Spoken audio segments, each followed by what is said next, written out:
Hirap at pag-uusig na darating. Habang nakaupo si Jesus sa isang lugar sa bundok ng mga olibo na nakaharap sa templo, tinanong siya ng sarilinan nina Pedro, Santiago, Juan at Andres, "Sabihin ninyo sa amin kung kailan mangyayari ang sinabi ninyo, at ano ang mga palatandaan kung malapit nang mangyari ang lahat ng ito?" Kaya sinabi ni Jesus sa kanila, "Mag-ingat kayo at huwag palilinlang kaninuman, sapagkat marami ang darating at magsasabi na sila ang Kristo, at marami ang ililigaw nila. Kapag nakarinig kayo ng mga digmaan malapit sa inyo, at nakabalitang may digmaan din sa malayo, huwag kayong matakot. Kinakailangang mangyari ang mga iyan, ngunit hindi pa ito ang katapusan.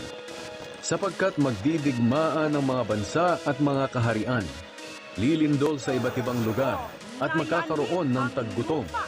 Ang mga ito'y pasimula pa lang ng mga paghihirap na darating. Mag-ingat kayo dahil dadakpin kayo at dadalhin sa hukuman at hahagupitin kayo sa sambahan ng mga Hudyo. Iimbestigahan kayo sa harap ng mga gobernador at mga hari dahil sa pagsunod ninyo sa akin. Magiging pagkakataon nyo ito upang magpatotoo sa kanila tungkol sa akin. Dapat munang maipangaral ang magandang balita sa lahat ng bansa bago dumating ang katapusan. Kapag dinakip kayo at iniharap sa hukuman, huwag kayong mag-alala kung ano ang sasabihin ninyo. Basta't sabihin ninyo ang ipinapasabi ng banal na Espiritu sa oras na iyon, sapagkat hindi kayo ang magsasalita, kundi ang banal na Espiritu sa pamamagitan ninyo.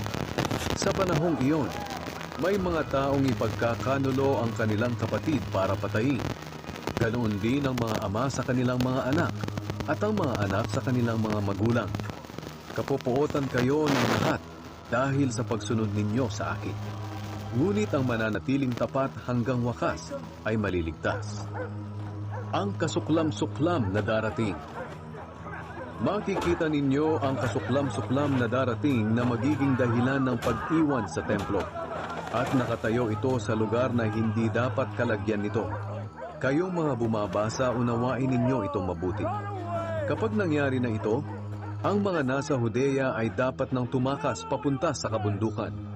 Ang nasa labas ng bahay ay huwag nang pumasok para kumuha ng anuman. Ang nasa bukid ay huwag nang umuwi para kumuha ng damit. Kawawa ang mga buntis at ang mga nagpapasuso sa mga araw na iyon.